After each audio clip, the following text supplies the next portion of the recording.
Hello everyone, I am Pavitra Mallikarjun. In today's session, I am going to discuss about tense forms. ಈ 10th exam ಅಲ್ಲಿ ಇದು ಒಂದು question 1 mark question ಆಗಿರುತ್ತೆ. ಇದನ್ನ ಅರ್ಥ ಮಾಡ್ಕೊಂಡಿರಿ ಅಂದ್ರೆ ಆರಾಮಾಗಿ ಇದಕ್ಕೆ ಆನ್ಸರ್ ಮಾಡಬಹುದು. ಮತ್ತೆ ನಾನು ಟೆನ್ಸಸ್ ಕ್ಲಾಸ್ ಮಾಡಿದೀನಲ್ಲ, ಅವಾಗ್ಲೇ ಹೇಳಿದ್ದೆ ಟೆನ್ಸಸ್ ಅನ್ನ ಕಲ್ತ್ರೆ 50% ನಿಮಗೆ ಗ್ರಾಮರ್ ಬಂದಂಗೆ ಅಂತ ಹೇಳಿ. ಅದ್ರ ಬೇಸ್ ಮೇಲೆನೆ ಕ್ವಶನ್ಸ್ ಬರ್ತವೆ. ಆ ಟೆನ್ಸ್ ಬೇಸ್ ಮೇಲೆನೆ ನಾವು ಆನ್ಸರ್ ಅನ್ನ ಬಿಡಿಸ್ಬೇಕಾಗಿರುತ್ತೆ. ಇದೇ ಮೊದಲನೇ ಬಾರಿಗೆ ನನ್ನ ಚಾನಲ್ ಅನ್ನ ನೋಡ್ತಾ ಇದ್ರೆ ಸಬ್ಸ್ಕ್ರೈಬ್ ಮಾಡೋದನ್ನ ಮರಿಬೇಡಿ. Let's start the class. Tense forms ಅಂತ ಅಂದ್ರೆ ಏನು? ನಿಮಗೆ 10ನೇ ಕ್ಲಾಸ್ ನ ಎಕ್ಸಾಮ್ ಅಲ್ಲಿ ಯಾವ ರೀತಿ ಕ್ವಶನ್ಸ್ ಅನ್ನ ಕೊಡ್ತಾರೆ ನೋಡಿ. ಮೊದಲು ಹೆಡ್ಡಿಂಗ್ ಅನ್ನ ನೋಡೋಣ. Fill in the blank with appropriate tense form of the verb given in the bracket. ಅವರು ಒಂದು ವರ್ಬ್ ಅನ್ನ ಕೊಟ್ಟಿರ್ತಾರೆ ಬ್ರಾಕೆಟ್ ಅಲ್ಲಿ. ನಾವು ಅದಕ್ಕೆ ಯಾವ ಟೆನ್ಸ್ ಗೆ ಸೂಟಬಲ್ ಆಗೋದಲ್ಲ. ಈಗ ವರ್ಕ್ ಫಾರ್ಮ್ಸ್ ಗೊತ್ತಿರ್ಬೇಕು ನಮಗೆ, ಯಾವ ವರ್ಕ್ ಫಾರ್ಮ್ಸ್ ಬರ್ತವೆ. V1, V2, V3, V4, V5 ಈ 5 ಫಾರ್ಮ್ಸ್ ಅಲ್ಲಿ ಯಾವ ಒಂದು ವರ್ಕ್ ಫಾರ್ಮ್ ಸೂಟಬಲ್ ಆಗುತ್ತೆ ಅಂತ ಈ ಒಂದು ಬ್ರಾಕೆಟ್ ನಲ್ಲಿ ಈ ಒಂದು ಡ್ಯಾಶ್ ಅಲ್ಲಿ ತುಂಬಬೇಕಾಗುತ್ತೆ. ಅದು ಗೊತ್ತಿರ್ಬೇಕು ಅಂದ್ರೆ ನಮಗೆ ಟೆನ್ಸ್ ಸ್ಟ್ರಕ್ಚರ್, ಸೆಂಟೆನ್ಸ್ ಸ್ಟ್ರಕ್ಚರ್ ಗೊತ್ತಿರ್ಬೇಕು. ಅವಾಗ ಮಾತ್ರ ಇದಕ್ಕೆ ಆನ್ಸರ್ ಮಾಡಕ್ಕೆ ಆಗೋದು. ಈಗ ನೋಡಿ, ಫಸ್ಟ್ನೇ ಕ್ವಶನ್ ಬಿಡಿಸ್ತಾ ಇದ್ದೀನಿ. Shashi is a classical singer. ಅವಳು ಒಂದು ಕ್ಲಾಸಿಕಲ್ ಸಿಂಗರ್ ಆಗಿದ್ಲು. She dash earn money by giving tuitions. ಅವಳು ಅದರ ಮೂಲಕವಾಗಿ ಈ ಒಂದು ಕ್ಲಾಸಿಕಲ್ ಸಿಂಗರ್ ಆಗಿದ್ರಿಂದ ಆ ಒಂದು ಬೇಸ್ ಮೇಲೆ ಅವಳು ಟ್ಯೂಷನ್ಸ್ ಅನ್ನ ಕೊಟ್ಬಿಟ್ಟು ಏನ್ ಮಾಡ್ತಾ ಇದ್ಲು, ದುಡ್ಡನ್ನ ಸಂಪಾದನೆ ಮಾಡ್ಕೊಳ್ತಾ ಇದ್ಲು. ಈಗ ಅರ್ನ್ ಅನ್ನುವಂತಹ ವರ್ಬ್ ಅನ್ನ ಕೊಟ್ಟಿದ್ದಾರೆ, ಇಲ್ಲಿ ಶಿ ಅಂತ ಇದೆ. ಮೊದಲು ನಾವು ಇದು ಯಾವ ಒಂದು ಟೆನ್ಸ್ ನಲ್ಲಿದೆ ಅಂತ ಐಡೆಂಟಿಫೈ ಮಾಡ್ಕೊಳ್ಳೋಣ. ಈಗ ಹಿಂಟ್ ವರ್ಡ್ ಎಲ್ಲಿದೆ? ನಮಗೆ ಟೆನ್ಸ್ ನ ಕಂಡುಹಿಡಿಬೇಕಾದಾಗ helping verb is very important ಅಂತ ನಾನು 10th ಕ್ಲಾಸ್ ಮಾಡ್ಬೇಕಾದ್ರೆ ಹೇಳಿದ್ದೆ. ಇದರಲ್ಲಿ ಹೆಲ್ಪಿಂಗ್ ವರ್ಬ್ ಎಲ್ಲಾದ್ರೂ ಇದೆನಾ ನೋಡಿ. ಈಸ್ ಅನ್ನುವಂತಹ ಹೆಲ್ಪಿಂಗ್ ವರ್ಬ್ ಇದೆ. ಅಂದ್ರೆ ಈಸ್ ನ ನಾವು ಯಾವ ಟೆನ್ಸ್ ನಲ್ಲಿ ಬಳಸ್ಕೊಳ್ತೀವಿ? ಪ್ರೆಸೆಂಟ್ ಟೆನ್ಸ್ ಅಲ್ಲಿ ಬಳಸ್ಕೊಳ್ತೀವಿ ಅಲ್ವಾ. ಪ್ರೆಸೆಂಟ್ ಟೆನ್ಸ್ ಅಲ್ಲಿ ಯಾವ್ಯಾವ ಒಂದು ಹೆಲ್ಪಿಂಗ್ ವರ್ಬ್ಸ್ ಬರ್ತವೆ? ಈಸ್, ಆಮ್, ಆರ್ ಬರ್ತವೆ. ಅದಾದ್ಮೇಲೆ ಹ್ಯಾಸ್, ಹ್ಯಾವ್ ಬರುತ್ತೆ. ಅದಾದ್ಮೇಲೆ ಡೂ, ಡಸ್ ಬರ್ತವೆ. ಇಷ್ಟರಲ್ಲಿ ಯಾವ್ದಾದ್ರು ಒಂದು ಬಂತು ಅಂದ್ರೆ ಅದು ಪ್ರೆಸೆಂಟ್ ಟೆನ್ಸ್ ಅಂತ ಅರ್ಥ ಮಾಡ್ಕೊಳ್ಬೇಕು. ಓಕೆ, ಪ್ರೆಸೆಂಟ್ ಟೆನ್ಸ್ ಅಲ್ಲಿ ಇದೆ. ಇವಾಗ ಇದಕ್ಕೆ ಸೂಟಬಲ್ ಆಗುವಂತಹ ವರ್ಬ್ ಅರ್ನ್ ಅನ್ನುವಂಥದ್ದು ಬೇಸ್ ವರ್ಡ್ ಇದೆ. ಇದೇ ಸೂಟಬಲ್ ಆಗುತ್ತೆ, ಅರ್ನ್ ಅಲ್ವಾ. ಅರ್ನ್ ಅನ್ನುವಂಥದ್ದು V1 ಆಗಿದೆ. ಇದನ್ನ ಆಸ್ ಇಟ್ ಈಸ್ ಬರ್ದ್ಬಿಡೋಣ. ಇವಾಗ ಶಿ ಅನ್ನೋದಕ್ಕೆ ಅರ್ನ್ ಸೂಟಬಲ್ ಆಗುತ್ತಾ ನೋಡಿ. She earn money by giving tuitions. ಅವಳು ಮನಿಯನ್ನ ಸಂಪಾದನೆ ಮಾಡ್ತಾ ಇದ್ಲು ಟ್ಯೂಷನ್ಸ್ ನ ಕೊಡೋದ್ರ ಮುಖಾಂತರವಾಗಿ. ಶಿ ಅರ್ನ್ ಅನ್ನೋದು ಕರೆಕ್ಟ್ ಆಗುತ್ತಾ? ಅದು ಪ್ಲೂರಲ್ ಇದ್ದಿದ್ರೆ ಕರೆಕ್ಟ್ ಆಗ್ತಿತ್ತು. ಆದ್ರೆ ಇಲ್ಲಿ ಥರ್ಡ್ ಪರ್ಸನ್ ಸಿಂಗ್ಯುಲರ್ ಇದೆ. ಅದೇ ನಾನು ಹಿ, ಶಿ, ಇಟ್ ಮತ್ತೆ ಸಿಂಗ್ಯುಲರ್ ಇದ್ರೆ he, she, it and singular subject ಏನಾದ್ರೂ ಇದ್ರೆ ವರ್ಕ್ ಫಾರ್ಮ್ ಅಲ್ಲಿ ಎಸ್ ಅನ್ನ ಆಡ್ ಮಾಡಬೇಕು. ವರ್ಕ್ ಪ್ಲಸ್ ಎಸ್ ಫಾರ್ಮ್ ಅನ್ನ ಆಡ್ ಮಾಡ್ಬೇಕಂತ ಹೇಳಿದ್ದೆ. ಯಾಕೆ? ಶಿ ಅನ್ನೋದು ಸಿಂಗ್ಯುಲರ್ ಇದೆ, ಅದಕ್ಕೋಸ್ಕರವಾಗಿ ನಾವು ಈ ವರ್ಬ್ಗೆ ಎಸ್ ಫಾರ್ಮ್ ಅನ್ನ ಆಡ್ ಮಾಡಿ ಆನ್ಸರ್ ಮಾಡ್ಬೇಕು. ನಿಮ್ಮ ಆನ್ಸರ್ ಏನಾಗುತ್ತೆ ಹಂಗಾದ್ರೆ? ಅರ್ನ್ಸ್ ಆಗುತ್ತೆ. ಅರ್ನ್ಸ್. ನಿಮ್ಮ ಆನ್ಸರ್ ಏನಾಗುತ್ತೆ? Earns. She earns money by giving tuitions ಅನ್ನೋದು ಇದು ಕರೆಕ್ಟ್ ಆದಂತಹ ಆನ್ಸರ್ ಆಗುತ್ತೆ. ಅರ್ಥ ಆಯ್ತಲ್ಲ? ಈಗ ನೆಕ್ಸ್ಟ್ ಕ್ವಶನ್ ಬಿಡಿಸ್ತೀನಿ ನೋಡಿ. ಹಿ ಡ್ಯಾಶ್ ಬಿ ಕೊಟ್ಟಿದ್ದಾರೆ, ಟೇಕ್ ಕೊಟ್ಟಿದ್ದಾರೆ. Special classes nowadays. ಅವನು ಏನ್ ಮಾಡ್ತಿದ್ದಾನೆ? ಇತ್ತೀಚಿನ ದಿನಮಾನಗಳಲ್ಲಿ ಏನ್ ಮಾಡ್ತಿದ್ದಾನೆ? ಸ್ಪೆಷಲ್ ಕ್ಲಾಸಸ್ ಅನ್ನ ತಗೊಳ್ತಾ ಇದ್ದಾನೆ ಅಂತ ಇದ್ರ ಅರ್ಥ. ಓಕೆ, ಇಲ್ಲಿ ಹಿಂಟ್ ವರ್ಡ್ ಏನ್ ಕೊಟ್ಟಿದ್ದಾರೆ? ಬಿ ಕೊಟ್ಟಿದ್ದಾರೆ. ಬಿ ಫಾರ್ಮ್, ಬಿ ಅಂದ ತಕ್ಷಣ ಅದ್ರ ಯಾವ್ದಿದು, ಯಾವ ವರ್ಬ್ ಅಂತ ಅರ್ಥ ಮಾಡ್ಕೋಬೇಕು. ಬಿ ಫಾರ್ಮ್ ವರ್ಬ್ಸ್ ಅಂತ ಅರ್ಥ ಮಾಡ್ಕೋಬೇಕು. ಬಿ ಫಾರ್ಮ್ ವರ್ಬ್ಸ್ ಯಾವ್ಯಾವ ಬರ್ತವೆ? Is, am, are, was, were ಅಲ್ವಾ. Is, am, are, was, were ನಾವು ಬಿ ಫಾರ್ಮ್ ವರ್ಬ್ಸ್ ಆಗ್ತವೆ. ಟೇಕ್ ಅನ್ನುವಂಥದ್ದು ಬೇಸ್ ವರ್ಡ್ ಕೊಟ್ಟಿದ್ದಾರೆ. ಬೇಸ್ ವರ್ಡ್ ಯಾವುದು? V1 ಫಾರ್ಮ್ ಅಲ್ಲಿ ಈ ಒಂದು ವರ್ಡ್ ಅನ್ನ ಕೊಟ್ಟಿದ್ದಾರೆ. ಈಗ ನಾವು ಇದು ಯಾವ ಟೆನ್ಸ್ ಅಲ್ಲಿ ಇದೆ ಅಂತ ಐಡೆಂಟಿಫೈ ಮಾಡಬೇಕು. ಹಿ ಅನ್ನೋಂಥದ್ರಿಂದ ಗೊತ್ತಾಗಲ್ಲ, ಸ್ಪೆಷಲ್ ಕ್ಲಾಸಸ್ ಅನ್ನೋಂಥದ್ರಿಂದ ಗೊತ್ತಾಗಲ್ಲ, ನೌವಡೇಸ್ ಅಂತ ಇದೆ. ಅಂದ್ರೆ ಇತ್ತೀಚಿನ ದಿನಮಾನಗಳಲ್ಲಿ, ಪ್ರೆಸೆಂಟ್ ತಾನೆ, ಅಂದ್ರೆ ಇವಾಗಿನವರೆಗೂ ಅವನು ತಗೊಳ್ತಿದ್ದಾನೆ ಕ್ಲಾಸ್. ಈ ಇತ್ತೀಚಿನ ದಿನಮಾನಗಳಿಂದ ಅವನು ಸ್ಪೆಷಲ್ ಕ್ಲಾಸ್ ಅನ್ನ ತಗೊಳೋದಕ್ಕೆ ಸ್ಟಾರ್ಟ್ ಮಾಡಿದಾನೆ ಅಂತ ಅರ್ಥ. ಇದು ಹಿಂಟ್ ವರ್ಡ್ ನಮಗೆ ಅಲ್ವಾ. ನೌವಡೇಸ್ ಅಂದ್ರೆ ಏನು? ಈಗ ಪ್ರೆಸೆಂಟ್ ಅವನು ತಗೊಳ್ತಿದ್ದಾನೆ ಸ್ಪೆಷಲ್ ಕ್ಲಾಸ್ ಇತ್ತೀಚಿನ ದಿನಗಳಿಂದ ಅಂತ ಅರ್ಥ ಅಲ್ವಾ. ಈಗ ಪ್ರೆಸೆಂಟ್ ಅಂತ ಕನ್ಸಿಡರ್ ಆಯ್ತು ನಮಗೆ. ಈ ಪ್ರೆಸೆಂಟ್ ಟೆನ್ಸ್ ಅಲ್ಲಿ ಯಾವ ಹೆಲ್ಪಿಂಗ್ ವರ್ಬ್ಸ್ ಬರ್ತವೆ? ಈಸ್ ಬರುತ್ತೆ, ಆಮ್ ಬರುತ್ತೆ, ಮತ್ತೆ ಆರ್ ಅನ್ನೋದು ಬರುತ್ತೆ ಪ್ರೆಸೆಂಟ್ ಟೆನ್ಸಿಗೆ. ಅದರಲ್ಲೂ ಕೂಡ ಆಮ್ ಅನ್ನುವಂಥದ್ದು ಐ ಜೊತೆಗೆ ಮಾತ್ರ ಬರೋದು ಅಲ್ವಾ. ಸೊ ಈಗ ಈಸ್ ಮತ್ತೆ ಆರ್ ಅನ್ನುವಂಥವು ಉಳ್ಕೊಂಡ್ವು ಅಲ್ವಾ. ಈಸ್ ಶೂಟಬಲ್ ಆಗುತ್ತೋ ಆರ್ ಶೂಟಬಲ್ ಆಗುತ್ತೋ, ಇದನ್ನ ಹೆಂಗ್ ಕಂಡುಹಿಡಿಬೇಕು? ಹಿ ಅನ್ನೋದು ಇಲ್ಲಿದೆ, ಈ ಜೊತೆಗೆ ಯಾವಾಗ್ಲೂ ಹಿ ಆರ್ ಅಂತ ಬರೀತೀವ? ಇಲ್ಲ, ಅದಕ್ಕೋಸ್ಕರವಾಗಿ ಈ ಈಸ್ ಅಂತಾನೆ ತಗೋಬೇಕು. ಈಸ್ ನ ಯಾಕೆ ತಗೊಂಡೆ? ಪ್ರೆಸೆಂಟ್ ಟೆನ್ಸ್ ಅಲ್ಲಿ ಇದೆ, ಮತ್ತೆ ಹಿ ಜೊತೆಗೆ ಈಸ್ ಅನ್ನೋದು ಶೂಟ್ ಆಗುತ್ತೆ, ಅದಕ್ಕೋಸ್ಕರವಾಗಿ ಈಸ್ ಅನ್ನ ಬರ್ಕೊಂಡಿದ್ದೀನಿ. ಇದು ಕ್ಲಿಯರ್. ಟೇಕ್ ಅನ್ನೋ ಒಂದು ಬೇಸ್ ವರ್ಡ್ ಇದೆ. ನಾನು ಸೆಂಟೆನ್ಸ್ ಸ್ಟ್ರಕ್ಚರ್ ಬಡಿಸ್ಬೇಕಾದ್ರೆ ಟೆನ್ಸಸ್ ಮಾಡ್ಬೇಕಾದಾಗ ಈ ಈಸ್ ಅನ್ನೋದು ಬಂತು ಅಂದ ತಕ್ಷಣ ಅದ್ರ ಮುಂದೆ ಏನ್ ಬರ್ಬೇಕು? ವರ್ಬ್ ಜೊತೆಗೆ V1 ಪ್ಲಸ್ ING ಬರ್ಬೇಕು ಅಂತ ಹೇಳಿದ್ದೆ. ನೀವು ಟೆನ್ಸಸ್ ಕಲ್ತಿಲ್ಲ ಅಂದ್ರೆ ಈ ಒಂದು ಕ್ವಶನ್ಸ್ ಅನ್ನ ಬಿಡಿಸೋದು ಸಾಧ್ಯ ಇಲ್ಲ. ಅದಕ್ಕೆ ನೀವು ಟೆನ್ಸ್ ಅನ್ನ ಕಲೀಲೇಬೇಕು. ಓಕೆ, ಈಸ್ ಜೊತೆಗೆ ING ಫಾರ್ಮ್ ಬರ್ಬೇಕು. ಅಂದ್ರೆ ಏನು? ಟೇಕಿಂಗ್ ಆಗುತ್ತೆ. Taking. He is taking special classes nowadays. ಅಂದ್ರೆ ಇತ್ತೀಚಿನ ದಿನಮಾನಗಳಿಂದ ಅವನು ಸ್ಪೆಷಲ್ ಕ್ಲಾಸಸ್ ಅನ್ನ ತಗೊಳ್ತಾ ಇದ್ದಾನೆ ಅಂತ ಆಯ್ತು. ಅರ್ಥ ಆಯ್ತಲ್ಲ. ಬಿ ಅಂದ್ರೆ be form verbs tense base ಮೇಲೆ ಯಾವ ವರ್ಬ್ಸ್ ಅನ್ನ ತಗೋಬೇಕು, ಮತ್ತೆ ಈ ವರ್ಬ್ ಜೊತೆಗೆ ಟೆನ್ಸ್ ಸೆಂಟೆನ್ಸ್ ಸ್ಟ್ರಕ್ಚರ್ ಅಲ್ಲಿ ಯಾವ ಸ್ಟ್ರಕ್ಚರ್ ಅಲ್ಲಿ ಬರುತ್ತೋ ಆ ಸ್ಟ್ರಕ್ಚರ್ ನ ಮುಖಾಂತರವಾಗಿ ನಾವು ವರ್ಬ್ ಫಾರ್ಮ್ ಅನ್ನ ಬರಿಬೇಕಾಗುತ್ತೆ. ಓಕೆ, ನೆಕ್ಸ್ಟ್ ಕ್ವಶನ್ ನೋಡಿ. ಗುರು ಅಂಡ್ ಶಿವು ಡ್ಯಾಶ್ ಬಿ ಕೊಟ್ಟಿದ್ದಾರೆ, ಪ್ಲೇ ಕೊಟ್ಟಿದ್ದಾರೆ, cricket with their friends last Monday ಅಂತ ಕೊಟ್ಟಿದ್ದಾರೆ. ಈಗ ಇದಕ್ಕೆ ಬಿ ಅನ್ನುವಂತಹ ಹೆಲ್ಪಿಂಗ್ ವರ್ಬ್ ಬರಿಬೇಕು. ಬಿ ಫಾರ್ಮ್ ವರ್ಬ್ಸ್ ಯಾವ್ಯಾವು? ಈಸ್, ಆಮ್, ಆರ್ ಮತ್ತೆ ವಾಸ್, ವರ್ ಅಲ್ವಾ. ಈಗ ಇದು ಯಾವ ಟೆನ್ಸ್ ಅಲ್ಲಿ ಇದೆ ಅನ್ನೋದನ್ನ ನೋಡ್ಕೋಬೇಕಲ್ಲ. ಗುರು ಅಂಡ್ ಶಿವು ಸಬ್ಜೆಕ್ಟ್ ಇದೆ, ಇದ್ರ ಮೇಲೆ ಗೊತ್ತಾಗಲ್ಲ. ಇಲ್ಲಿ ನಮ್ಗೆ ಏನು ಕೊಟ್ಟೇ ಇಲ್ಲ.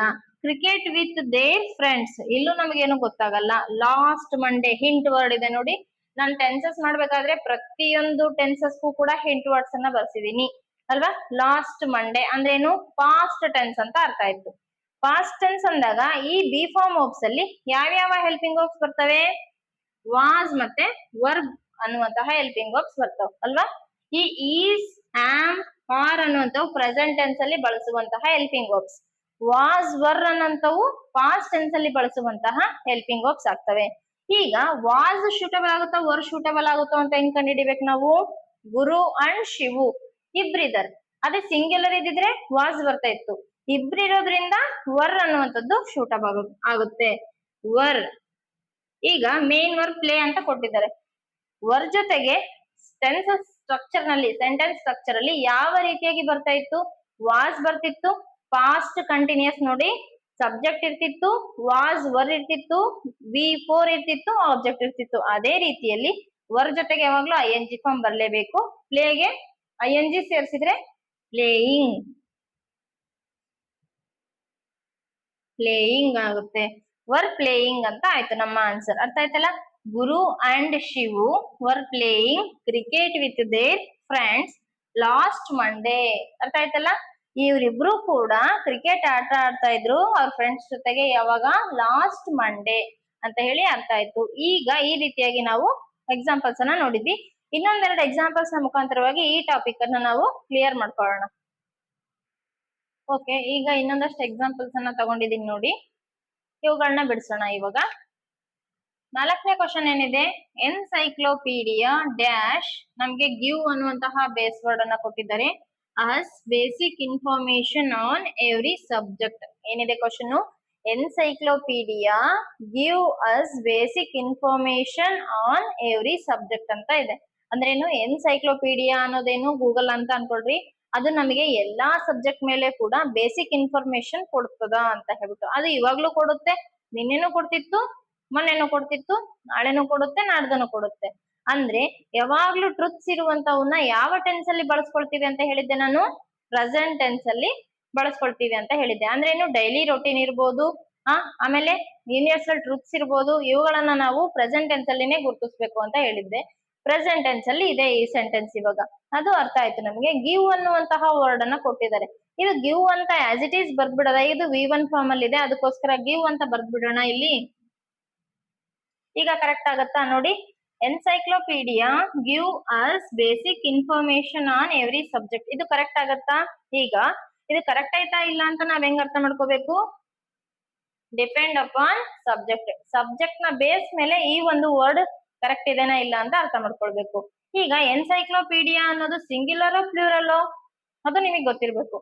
ಸಿಂಗ್ಯುಲರ್ ಅಲ್ವಾ, ಅಂದ್ರೆ usage of he she it third person singular ಇದ್ದಾಗ ಮತ್ತೆ ಸಿಂಗ್ಯುಲರ್ ಸಬ್ಜೆಕ್ಟ್ ಇದ್ದಾಗ ನಮಗೆ ಯಾವ ಒಂದು ವರ್ಕ್ ಫಾರ್ಮ್ ಬರಬೇಕು ಅಂತ ಹೇಳಿದ್ದೆ, ಮೇನ್ ವರ್ಬ್ ಜೊತೆಗೆ V1 ಜೊತೆಗೆ ಎಸ್ ಫಾರ್ಮ್ ಅನ್ನ ಆಡ್ ಮಾಡ್ಬೇಕಂತ ಹೇಳಿದ್ದೆ. ಸೊ ಗಿವ್ ಅನ್ನೋದಕ್ಕೆ ಎಸ್ ಅನ್ನ ಆಡ್ ಮಾಡಿದ್ರೆ ಗಿವ್ಸ್ ಆಗುತ್ತೆ. ಇದು ಕರೆಕ್ಟ್ ಫಾರ್ಮ್ ಆಗುತ್ತೆ. ಎನ್ಸೈಕ್ಲೋಪೀಡಿಯಾ ಸಿಂಗ್ಯುಲರ್ ಇದೆ, V1 ಜೊತೆಗೆ ಎಸ್ ಅನ್ನ ಆಡ್ ಮಾಡಿದೀವಿ. ಸೊ ಇವಾಗ ಕರೆಕ್ಟ್ ಆಯ್ತು. Encyclopaedia gives us basic information on every subject. ಇದು ಕರೆಕ್ಟ್ ಸೆಂಟೆನ್ಸ್ ಆಯ್ತು. ಇನ್ನ ನೋಡಿ, ವಿಶ್ವನಾಥ್ ಡ್ಯಾಶ್ ವರ್ಕ್ ಅನ್ನೋಂಥದ್ದು V1 ಫಾರ್ಮ್ ಇದೆ, ಅದನ್ನ ನಮಗೆ ವರ್ಡ್ ಕೊಟ್ಟಿದ್ದಾರೆ ಇನ್ ಎ ಗವರ್ಮೆಂಟ್ ಸ್ಕೂಲ್. ಇದ್ರ ಅರ್ಥ ಏನು, ವಿಶ್ವನಾಥ್ ಅನ್ನುವಂಥವನು ಈಗ ಗವರ್ಮೆಂಟ್ ಸ್ಕೂಲ್ ನಲ್ಲಿ ಕೆಲಸ ಮಾಡ್ತಾ ಇದ್ದಾನೆ. ಒಂದ್ಸತಿ ಒಬ್ಬ ಮನುಷ್ಯ ಅಪಾಯಿಂಟ್ ಆಗಿದ್ದಾನೆ ಅಂದ್ರೆ ಅವನಿಗೆ ಒಂದು ರಿಟೈರ್ಮೆಂಟ್ ಸಿಗೋವರೆಗೂ ಕೂಡ ಗವರ್ಮೆಂಟ್ ಎಂಪ್ಲಾಯ್ ಆಗಿರ್ತಾನೆ. ಅಂದ್ರೆ ಏನು, ಇದು ಕೂಡ ಒಂದು ಯೂನಿವರ್ಸಲ್ ಟ್ರೂತ್ಸ್ ಅಂತಾನೆ ಅರ್ಥ ಮಾಡ್ಕೊಳ್ಳಿ, ಅಥವಾ ಡೈಲಿ ರೊಟೀನ್ ಅಂತ ಅರ್ಥ ಮಾಡ್ಕೊಳ್ಳಿ. ಈ ರೀತಿಯಾಗಿರೋವನ್ನ ನಾವು ಯಾವ ಟೆನ್ಸ್ ಅಲ್ಲಿ ಕನ್ಸಿಡರ್ ಮಾಡ್ತೀವಿ, ಪ್ರೆಸೆಂಟ್ ಟೆನ್ಸ್ ಅಲ್ಲಿನೇ ಕನ್ಸಿಡರ್ ಮಾಡ್ತೀವಿ. ಅದಕ್ಕೋಸ್ಕರವಾಗಿ ಈ ವರ್ಕ್ ಅನ್ನುವಂಥದ್ದಕ್ಕೆ ಯಾವ ವರ್ಕ್ ಫಾರ್ಮ್ ಸೂಟಬಲ್ ಆಗುತ್ತೆ, ಈಗ ಸಬ್ಜೆಕ್ಟ್ ನೋಡ್ಬೇಕು. ಸಿಂಗ್ಯುಲರ್ ಇದೆನಾ ಪ್ಲೂರಲ್ ಇದೆನಾ, ಯಶವಂತ್ ಅನ್ನೋನು ಒಬ್ಬ ವ್ಯಕ್ತಿ ಇದ್ದಾನೆ, ವಿಶ್ವನಾಥ್ ಅನ್ನೋಂತನು ಒಬ್ಬ ವ್ಯಕ್ತಿ ಇದ್ದಾನೆ. ಆ ವ್ಯಕ್ತಿ ಏನ್ ಮಾಡ್ತಿದ್ದಾನೆ, ಗವರ್ಮೆಂಟ್ ಸ್ಕೂಲ್ ಎಂಪ್ಲಾಯ್ ಆಗಿ ಕೆಲಸ ಮಾಡ್ತಾ ಇದ್ದಾನೆ ಅಂದಾಗ ವರ್ಕ್ಸ್ ಅಂತ ಆಗುತ್ತೆ. ವರ್ಕ್ ಅನ್ನೋದು V1, ಅದ್ರ ಜೊತೆಗೆ ಎಸ್ ಫಾರ್ಮ್ ಅನ್ನ ಆಡ್ ಮಾಡಿದ್ರೆ ಈ ಒಂದು ಸಿಂಗ್ಯುಲರ್ ಸಬ್ಜೆಕ್ಟ್ ಗೆ ಶೂಟ್ ಆಗುತ್ತೆ. Works WORKS. ಇದು ನಿಮ್ಮ ಆನ್ಸರ್ ಆಗ್ಬೇಕು. ಓಕೆ, ನೆಕ್ಸ್ಟ್ ನೋಡಿ, the teacher dash have plus complete ಅಂತ ವರ್ಡ್ ಕೊಟ್ಟಿದ್ದಾರೆ. ದ ಲೆಸನ್ ನೌ ಏನ್ ಮಾಡಿದ್ರು, ಟೀಚರ್ ಇವಾಗ ತಾನೇ ಲೆಸನ್ ಅನ್ನ ಕಂಪ್ಲೀಟ್ ಮಾಡಿದ್ರು ಅಂತ ಇದ್ರ ಅರ್ಥ. ಅಂದ್ರೆ ಏನಿದೆ, ಈಗಾಗ್ಲೇ ಕಂಪ್ಲೀಟ್ ಮಾಡ್ಬಿಟ್ಟಾರೆ ಅಂತದನ್ನ ಇದು ಪಾಸ್ಟ್ ಟೆನ್ಸ್ ತಗೊಂಡ್ ಹೋಗ್ತೀರಾ, ಹಂಗ್ ತಗೊಂಡ್ ಹೋಗ್ ಬರಲ್ಲ. ಯಾಕೆ, ಇಲ್ಲೊಂದು ಇಂಟು ವರ್ಡ್ ಕೊಟ್ಟಿದ್ದಾರೆ ನೋಡ್ರಿ, ನೌ ಅಂತ ಹೇಳಿ. ಈಗ ತಾನೇ, ಈಗ ಅಂತ ಅರ್ಥ ಮಾಡ್ಕೊಡ್ರಿ. ಏನ್ ಮಾಡಿದ್ರೆ, ಕಂಪ್ಲೀಟ್ ಅಂತ ಕೊಟ್ಟಿದ್ದಾರೆ, ಇವಾಗ ಅವರು ಕಂಪ್ಲೀಟ್ ಮಾಡಿದ್ರು ಅಂತ ಹೇಳಿದಾಗ ಇದು ಯಾವ ಟೆನ್ಸಿಗೆ ಬರುತ್ತೆ, ಎಸ್ ಪ್ರೆಸೆಂಟ್ ಪರ್ಫೆಕ್ಟ್ ಗೆ ಬರುತ್ತೆ. ಪರ್ಫೆಕ್ಟ್ ಅಂತ ನಾನು ಯಾಕೆ ಮೆನ್ಷನ್ ಮಾಡಿದ್ರೆ, ಇಲ್ಲಿ ಹ್ಯಾವ್ ಕೊಟ್ಟಾರ ನೋಡ್ರಿ. ಹ್ಯಾವ್ ಅಂತಂದ್ರೇನು, ಹ್ಯಾವ್ ಫಾರ್ಮ್ ಆಫ್ಸ್ ತಗೋಬೇಕು. ಹ್ಯಾವ್ ಫಾರ್ಮ್ ಆಫ್ಸ್ ಯಾವ್ಯಾವ ಇದಾವೆ, ಹ್ಯಾವ್ ಬರ್ತದೆ, ಹ್ಯಾಸ್ ಬರುತ್ತೆ, ಹ್ಯಾಡ್ ಬರ್ತದೆ ಅಲ್ವಾ. ಹ್ಯಾವ್, ಹ್ಯಾಸ್, ಹ್ಯಾಡ್ ಅನ್ನ ನಾವು ಪರ್ಫೆಕ್ಟ್ ಟೆನ್ಸ್ ಗಳಲ್ಲಿ ಬಳಸ್ತೀವಿ ಅಂತ ಹೇಳಿದ್ದೆ. ಅದ್ರ ಜೊತೆಗೆ ಮೇನ್ ಫಾರ್ಮ್ V1 ಫಾರ್ಮ್ ಕೊಟ್ಟಿದ್ದಾರೆ. ಈ ಹ್ಯಾವ್, ಹ್ಯಾಸ್, ಹ್ಯಾಡ್ ಜೊತೆಗೆ V3 ಫಾರ್ಮ್ ಅಲ್ಲೇ ಬರಬೇಕು ಅಂತ ನಾನು ಟೆನ್ಸ್ ಮಾಡ್ಬೇಕಾದ್ರೆ ಸೆಂಟೆನ್ಸ್ ಸ್ಟ್ರಕ್ಚರ್ ಅಲ್ಲಿ ಬರ್ಸಿದೀನಿ ಅಲ್ವಾ. ಹ್ಯಾವ್ ಪ್ಲಸ್ ಕಂಪ್ಲೀಟೆಡ್, ಇದು ಕಂಪ್ಲೀಟೆಡ್ ಬರಬೇಕು. ನಾನು ಆನ್ಸರ್ ಬರ್ಬಿಡ್ತೀನಿ ನೋಡ್ರಿ, completed, complete, completed, completed, completing, completes ಅಲ್ವಾ. V1, V2, V3, V4, V5 forms. ಇದು V3 ಬರಿಬೇಕಂದಾಗ ಕಂಪ್ಲೀಟೆಡ್ ಅಂತ ಬರಿತೀನಿ.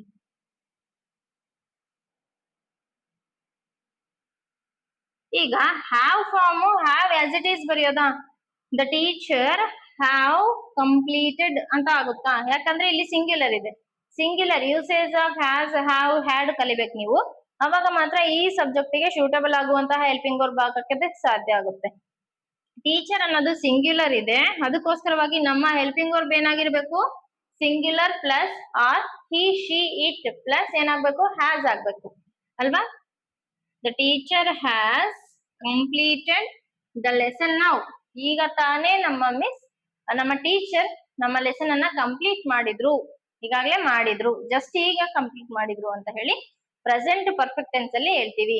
ಇಷ್ಟ ಆಗಿತ್ತು ಇವತ್ತಿನ ಟೆನ್ಸ್ ಫಾರ್ಮ್. ಈ ಒಂದು ಕ್ವಶನ್ ಕೊಟ್ಟಿದ್ದೀನಿ ನೋಡಿ, Sunil dash B plus study in the government school last year ಅಂತ ಕೊಟ್ಟಿದ್ದೀನಿ. ಈಗ ಈ ಒಂದು ಕ್ವಶನ್ ಗೆ ನೀವು ನನಗೆ ಕಮೆಂಟ್ ಬಾಕ್ಸ್ ನ ಮೂಲಕ ಆನ್ಸರ್ ಅನ್ನ ತಿಳಿಸಿ. ಇದಕ್ಕೆ ನೀವು ಆನ್ಸರ್ ನ ನನಗೆ ಕಳಿಸಿದ್ರೆ ನಿಮಗೆ ಈ ಕ್ಲಾಸ್ ಇಷ್ಟ ಆಗಿದೆ ಅಂತ ಮತ್ತೆ ಅರ್ಥ ಆಗಿದೆ ಅಂತ ನನಗೆ ಅರ್ಥ ಆಗುತ್ತೆ. ಈ ಒಂದು ಕ್ಲಾಸ್ ನಿಮಗೆ ಇಷ್ಟ ಆದ್ರೆ ಲೈಕ್ ಮಾಡಿ, ಶೇರ್ ಮಾಡಿ, ಸಬ್ಸ್ಕ್ರೈಬ್ ಮಾಡಿ. ನಿಮ್ಮ ಫ್ರೆಂಡ್ಸ್ ಗಳಿಗೆ ಕೂಡ ಈ ಒಂದು ವಿಡಿಯೋವನ್ನ ಶೇರ್ ಮಾಡಿದ್ರೆ ಅವ್ರಿಗೂ ಕೂಡ ಅನುಕೂಲ ಆಗುತ್ತೆ. Thank you for watching.